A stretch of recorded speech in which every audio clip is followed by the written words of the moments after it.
ताणम नमो सिद्धाणम नमो आयर्याणम नमो उवध्यायाणम नमो लोही सब्वसाहुणम।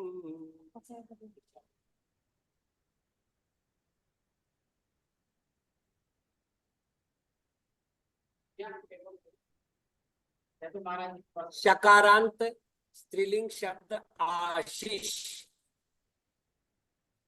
आशीहि, आशीषौ, आशीषः प्रथमा, आशीषम, आशीषौ, आशीषः द्वितीया, आशीषा, आशीर्भ्याम, आशीर्भिः तृतीया, आशीषे, आशीर्भ्याम, आशीर्भ्यः चतुर्थी, आशीषः, आशीर्भ्याम, आशीर्भ्यः पंचमी, आशीषः, आशीषोः, आशीषां षष्ठी, आशीषी, आशीषोः, आशीषु सप्तमी, हे आशीहि, हे आशीषौ, हे आशीषः संबोधन। क्या क्या हुआ, अगर थोड़ी सी प्रक्रिया ध्यान में आ जाए तो याद नहीं करना पड़ेगा। प्रथमा विभक्ति का एक वचन ह्रस्व का दीर्घ होकर के विसर्ग हो गया है, मतलब श का विसर्ग हो गया है। तृतीया चतुर्थी पंचमी का द्विवचन बहुवचन, इसमें विसर्ग का र हो गया क्योंकि आगे घोष वर्ण है। सप्तमी में विसर्ग का विसर्ग ही रह गया, साथ में प्रत्यय लग गया। इस प्रकार से कोई नहीं, बाकी सब में अपने अपनी विभक्ति प्रत्यय लगे हैं। तो कहने का तात्पर्य है कि बड़े सरलता से इन्होंने जिन प्रत्ययों को जोड़ा है, समझने के बाद याद नहीं करना पड़ेगा। ऐसे ही उपानह शब्द है, हकारांत स्त्रीलिंग। तो ह का होढ़ सूत्र से ढ होता है और ढ का अंत्यम से त और द दो बनेंगे। तो उपानत, उपानत, उपानह, उपानह प्रथमा, उपानहम, उपानह, उपानह द्वितीया, उपानहा, उपानभ्याम, उपानद्भि तृतीया, उपानहे, उपानभ्याम, उपानभ्यः चतुर्थी, उपानह, उपानभ्याम, उपानभ्यः पंचमी, उपानह, उपानहो, उपानहाम षष्ठी, उपानहि, उपानहो, उपानत्सु सप्तमी, हे उपानत, हे उपानहो, हे उपानद, हे उपानहो, हे उपानह संबोधन। तो यहाँ कुछ भी नहीं करना, न का त कर दिया, व्यंजनांत विभक्ति में त का द हो जाएगा और बाकी जगह जो है केवल विभक्ति प्रत्यय लग रहे हैं। कुछ भी काम नया नहीं हो रहा है और ये अकारांत शब्द पूर्ण हुआ। कल हमने कर्मवाच्य वाक्यों की चर्चा की थी, आज ऐसे अब भाववाच्य की चर्चा करते हैं।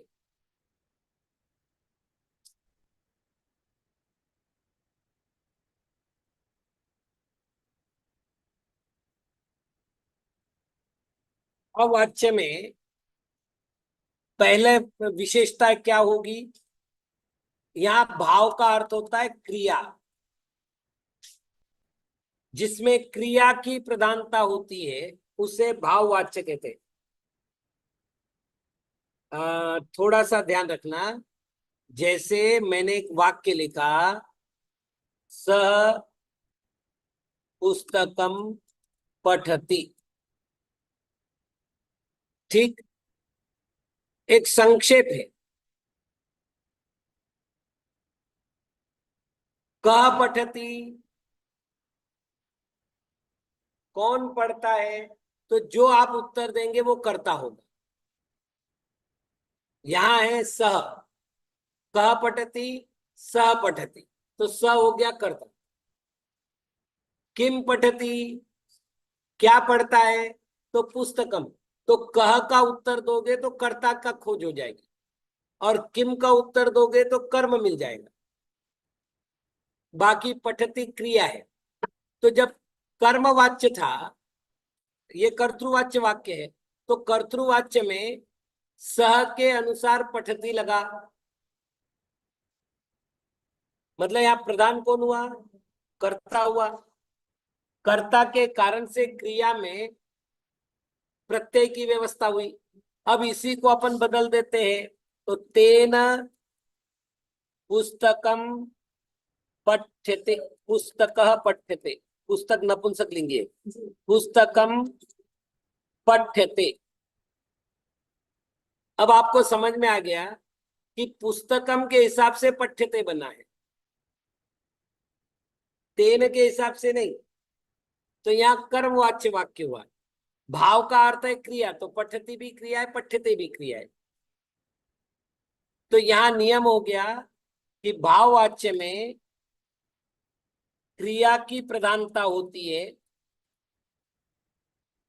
दूसरा नियम, इसमें कम से कम दो पद होंगे,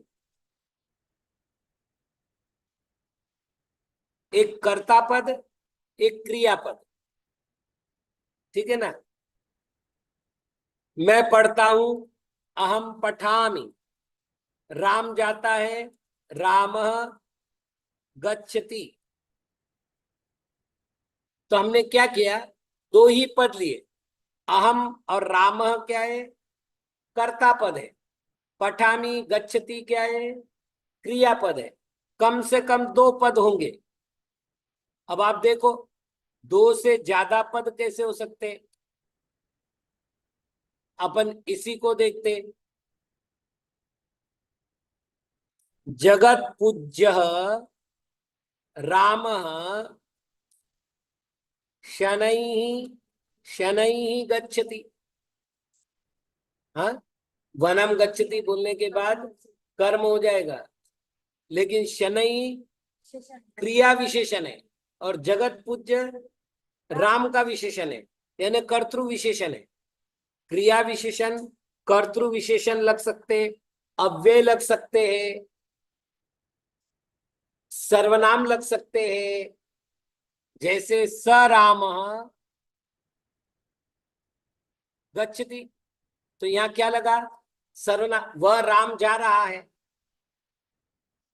तो यहाँ सर्वनाम लगा। मान लेते यहाँ पर जो है अव्यय लगा देते, प्रातः राम गच्छति। तो प्रातः जो है सर्वनाम है, अव्यय है, अव्यय है, प्रातः अव्यय है। तो कम से कम दो पद होंगे, ज्यादा पद हो सकते हैं, किंतु कर्म नहीं होगा।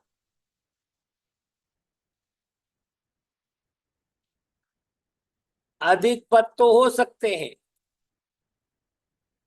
कर्म पद नहीं होगा।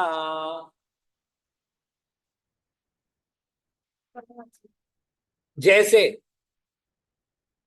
राम पितृपाल पितृ आज्ञा पालनाय गच्छति।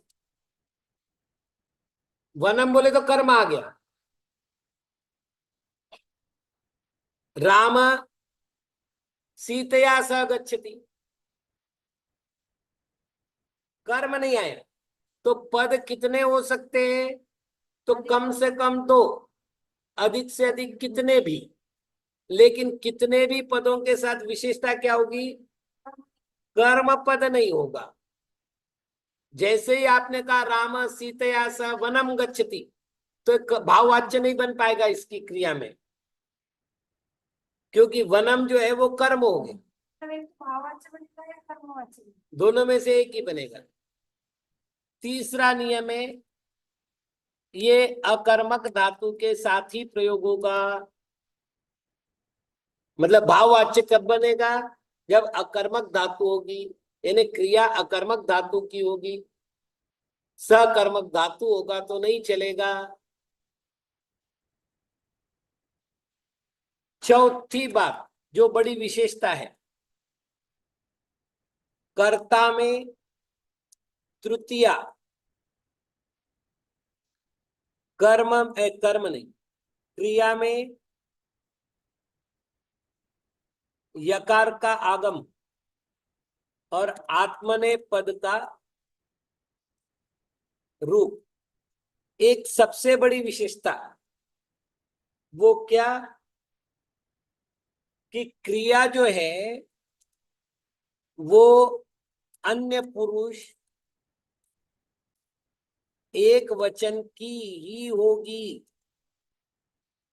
ये एक सब, वहां क्या था, पठ्यते पठ्यते पठ्यन्ते, कर्म वाच्य में बन गया था, यहां नहीं बनेगा।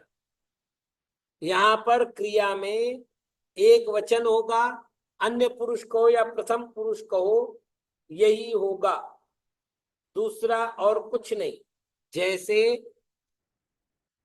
अब अपन इन नियमों के आधार पर, मतलब अब हो गया भाववाच्य पूरा, अब कुछ नहीं करना है। ये 5 नियम सामने रखो। अब आप जो है इसको परिवर्तन करने का प्रयत्न करो।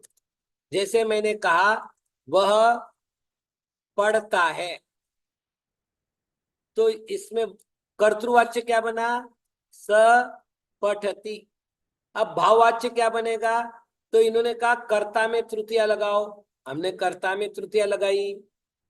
फिर इन्होंने कहा धातु रखो, उसके साथ यह का आगम करो, और अन्य पुरुष के एक वचन का प्रयोग करो। अब मिला दो, तो ये हो जाएगा तेन पठ्यते। अब ये 2 पद बोले हुए, अपन 3 पद वाले करते हैं। मुनि जिनालय में रहते हैं,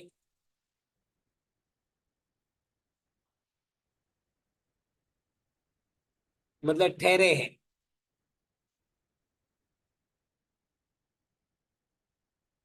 एक दो बातें बताऊं, ये धार्मिक है लेकिन ये जानकारी में होनी चाहिए। मुनि के रहने के स्थान कौन कौन से हैं? तो सामान्य रूप से जिनालय, आगंतुकागार अर्थात धर्मशाला, वस्तिका, ये अभी हुए। और यदि कोई उत्तम सननधारी मुनि है तो वन, अटवी, तरुकोटर, गिरी, गुफा इत्यादि हुए। तो यहां पर अपन कह रहे हैं कि जिनालय में ठहरते हैं, तो हमने कहा मुनि ही, मुनयः जिनालये तिष्ठन्ति।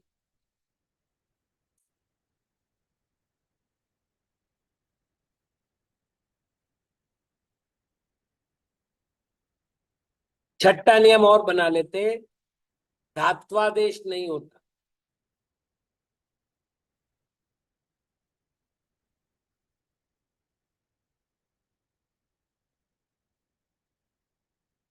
अब इसको अपने को करना है।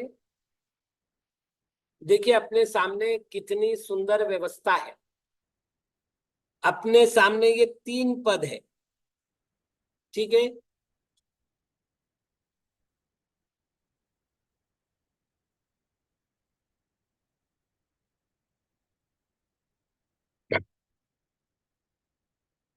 भैया आप ठीक कह रहे हैं, लेकिन वाक्य में कर्म नहीं होने पर अकर्मक रूप में भी इसको प्रयोग में लिया जाता है। अंकित भैया कहना है कि पट धातु सकर्मक है। चलिए, इसमें 3 पद है। अपन ने देखा था कि कम से कम 2 पद होने चाहिए, कर्ता पद एक क्रियापद। तो मुनि या कर्ता पद है और तिष्ठन्ति या क्रियापद है, ठीक। अब ये जो तीसरा पद है जिनालये, ये अधिकरण पद है, सप्तमी विभक्ति का एक वचन अधिकरण पद है। तो अधिकरण पद को तो कोई परिवर्तित नहीं करना है, अव्यय परिवर्तित होते नहीं। सर्वनाम जो है वो कर्ता के अनुसार परिवर्तित हो जाते हैं, ठीक। जैसे मेरे को किसी ने पूछा कि वो मुनि कहाँ रहते हैं, तो मैंने कहा ते मुनयः जिनालय तिष्ठन्ति। तो मुनि कौन सा वचन है, बहुवचन, प्रथमा विभक्ति का। तो ते कौन सा वचन है, प्रथमा विभक्ति का बहुवचन। तो सर्वनाम का जब प्रयोग होगा तो कर्ता का अनुसरण करेगा, इसलिए उसकी चर्चा नहीं है। लेकिन यहाँ पर जो है जिनालय वगैरह जितने पद है वो अपने अपने विभक्ति रूप में ही रहेंगे, उसमें कोई परिवर्तन नहीं होगा। परिवर्तन होगा कर्ता में, तो कर्ता का क्या होगा? तृतीया। कर्ता का क्या होगा? तृतीया। कर्ता में होना चाहिए प्रथमा, लेकिन भाववाच्य में क्या होगा? तृतीया। तो मुनयः जो प्रथमा का बहुवचन था, तृतीया का बहुवचन होगा मुनिभिः। जिनालय में कोई परिवर्तन होना नहीं है, क्योंकि इसका इस भाववाच्य से कोई संबंध नहीं है। ठीक। अब तिष्ठ धातु, तिष्ठ जो धात्वादेश था वो स्था धातु का था, और अपन कर्मवाच्य में देख चुके, यदि आकारांत धातु है तो दीर्घ इकारांत बनता है, तो स्थि हो गया और आगे यते जोड़ दो ना। क्या लिखा अपन ने? क्रिया अन्य पुरुष एक वचन की ही होगी।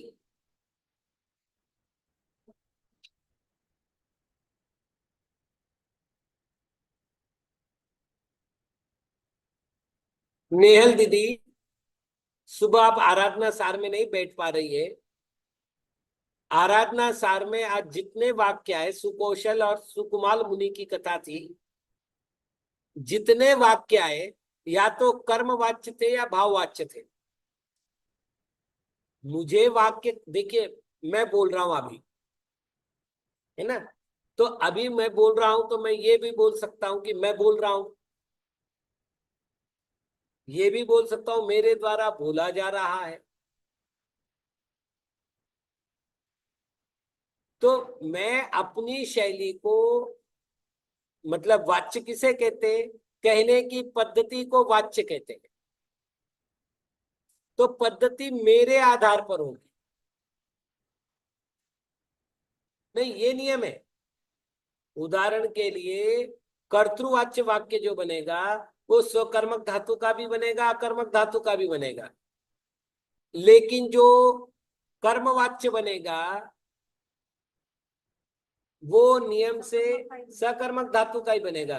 भाववाच्य बनेगा तो अकर्मक धातु का बनेगा, उसकी नियमावली है। लेकिन प्रयोग कब करना है आपको, ये आपकी इच्छा। लेकिन जब आप साहित्य पढ़ेंगे तो परिभाषा तेन पठितम, अब क्या करोगी? उसने पढ़ा, तेन पठितम, तो फिर क्या करोगे? दूसरी बात जब है कि जब अपन परिभाषा देखते हैं तो वहां पर कर्तृवाच्य, कर्मवाच्य और भाववाच्य तीनों के आधार पर परिभाषाएं बनाई जाती है। पश्यति, दृश्यते, अनेन इति, दर्शन मात्रम व दर्शनम। सुबह दीदी 7:30 से 8 आराधना सार होती है, और 8:10 से 9 बजे तक जो है तत्वार्थ वृत्ति हो रही है, जिसमें 5वां अध्याय अभी चल रहा है। तो जैसा रूबी दीदी ने कहा, संस्कृत का जो वाच्य परिवर्तन होता है इंग्लिश के एक्टिवाइज और पैसिवाइज की तरह ही होता है, इसमें कोई संदेह नहीं है।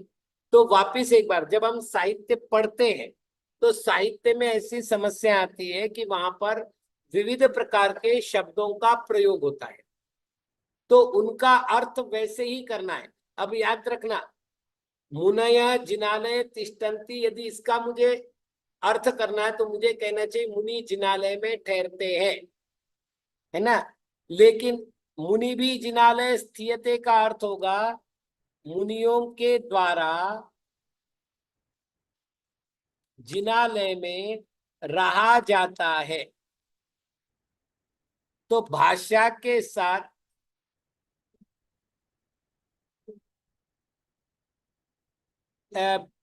दीदी जो शाम को क्लास होती है सहस्त्र नाम की, उसी लिंक से वो सुबह बाकी सारी क्लास हो रही, केवल संस्कृत व्याकरण की क्लास अलग है। इसकी लिंक तेजस्विनी दीदी के, बाकी सारी लिंक जो है संघ से हमेशा एक ही लिंक से स्वाध्याय होता है। तो मुनियों के द्वारा जिनालय में राज, अब यदि कोई ये कहे कि मुनि भी जिनालय स्थियते और वहां पर ये अर्थ करे कि मुनि मुनि जिनालय में ठहरते, तो अर्थ गलत हो गया। क्यों? अन्वयार्थ नहीं बना, भावार्थ हुआ। और आपको भावार्थ बनाने कहा किसने? हमने तो कहा इसका अर्थ करो। तो इसका अर्थ जब भी होगा, बहुत अनोखी बात बता रहा हूं, 1995 में हमसे गुरु महाराज ने आदेश दिया कि हस्तलिखित पांडुलिपियों का अन्वेषण करके उसका अनुवाद करो। तो हमने, अब गुरु आदेश टाला नहीं जा सकता, तो हमने काम शुरू किया, लेकिन हमने कहा कि महाराज देखिए हमारा अनुभव नहीं है, तो हम जो ग्रंथ का अनुवाद करें प्रकाशन से पहले आप चेक करें। तो महाराज ने कहा मैं कचरा चेक नहीं करता। मैंने कहा महाराज ग्रंथ का अनुवाद कचरा कैसे? तो बोले अपने मनमाने अर्थ करोगे तो हम कैसे चेक करेंगे? मैंने कहा महाराज एक ग्रंथ को आप चेक करो और आपको लगे कि मेरा अनुवाद अन्वयानुसार है, तो आप अगले ग्रंथ चेक करना, अन्यथा मना कर देना। तो बोले ये ठीक है। तो सबसे पहला ग्रंथ हमने अनुवाद करके भेजा था संभोह पंचासिया की संस्कृत टीका का, और महाराज ने बड़े प्रसन्न होकर कहा आगे से भेजो, हम आपके ग्रंथ को देखेंगे। तो 2010 तक उन्होंने चेक किया। 2010 में उनकी समाधि हो गई। तो एक बड़ी बात है कि मुनि जिनालय में ठहरते और मुनियों के द्वारा जिनालय में रहा जाता है, ये वाक्य जैसे भिन्न है, वैसे संस्कृत में भी तो वाक्य भिन्न आ रहे ना। तो जब उसका अर्थ करोगे तो आपको वही करना पड़ेगा। मुनय जिनालय तिष्ठन्ति, मुनि जिनालय में ठहरते, और मुनि भी जिनालय स्थियते, मुनियों के द्वारा जिनालय में रहा जाता है। तो ये बात बहुत अच्छी तरह ध्यान रखनी चाहिए कि हम जो भी अर्थ कर रहे हैं वो उसी रूप से हो। तो भाववाच्य, कर्तृवाच्य, कर्मवाच्य का प्रयोग क्यों करते हैं? नहीं, क्रिया मुख्य रहा जाता है। हाँ, तो एक विशेष बात क्यों प्रयोग किया जाता है? तो शैली की विशेषता हो। आगे अपने को प्रत्यय प्रकरण करना है, तो प्रत्यय में कुछ प्रत्यय ऐसे होते हैं जो कर्तृवाच्य में ही प्रयोग में आते, कर्मवाच्य में ही प्रयोग में आते हैं। तो फिर वहां पर हमें ये सारे पाठ याद होना आवश्यक होते हैं। हाँ सुनंदा दीदी। नमस्ते महाराज. ह्याला शाळेमध्ये कर्तरी प्रयोग, कर्मणी प्रयोग आणि भावे प्रयोग म्हणत होते. बिल्कुल बिल्कुल बिल्कुल। देखिए भाषा अपने अपने रूप लेती है, तो वैसा प्रयोग हो सकता है, लेकिन अर्थ वही हुआ। तो भाववाच्य के नियम क्या बना है कि कर्ता में तृतीया और क्रिया में यह लगा के अन्य पुरुष का एक वचन, ये फाइनल हो गया। मतलब अब आपको अन्य पुरुष का द्विवचन बहुवचन भी नहीं देखना है, और बाकी वचन तो देखने ही नहीं है, मध्यम पुरुष और उत्तम पुरुष के। तो ये विशेषता है। बाकी ये प्रकरण पूरा हो। अब अपन बात करते हैं थोड़ा सा लिंग प्रकरण की।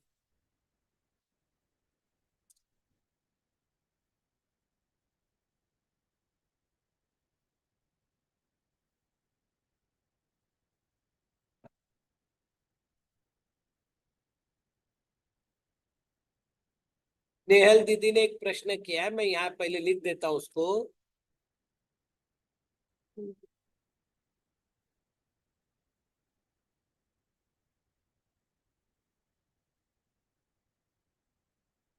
एक संघ विशेष के द्वारा एक आग्रह पूर्ण रूप से इसको अलग ढंग से पढ़ा जा रहा है। वो पढ़ रहे हैं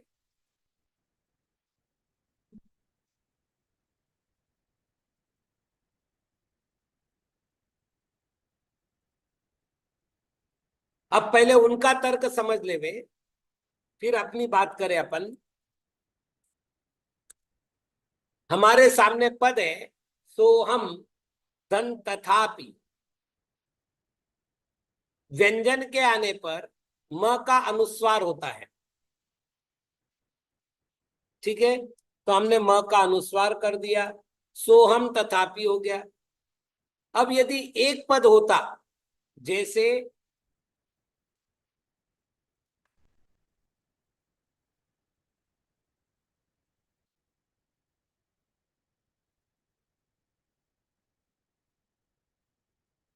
एक पद होता तो नियम से अनुस्वारस्य ही पर सवर्ण सूत्र के अनुसार पर सवर्ण हो जाएगा।